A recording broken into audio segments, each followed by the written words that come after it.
తొక్కిసలాట ఘటనపై సీఎం చంద్రబాబుకు కలెక్టర్ నివేదిక.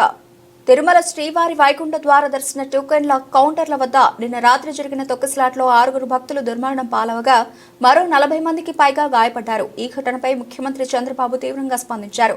కాసేపట్లో సీఎం చంద్రబాబు తిరుపతికి చేరుకోనున్నారు. బాధితులను, మృతుల కుటుంబాలను పరామర్శించి పరిహారం ప్రకటించనున్నారు. ఈ క్రమంలోనే తొక్కిసలాట ఘటనపై సీఎం చంద్రబాబుకు జిల్లా కలెక్టర్ నివేదిక సమర్పించారు. డీఎస్పీ అత్యుత్సాహం వల్లనే ఒక్కసారిగా భక్తులు రావడంతో తొక్కిసలాట జరిగిందని కలెక్టర్ నివేదికలో పేర్కొన్నారు. తొక్కిసలాట జరిగినా డీఎస్పీ సక్రమంగా స్పందించలేదని, ఎస్పీ వెంటనే సిబ్బందితో వచ్చి భక్తులకు సాయం చేశారని పేర్కొన్నారు.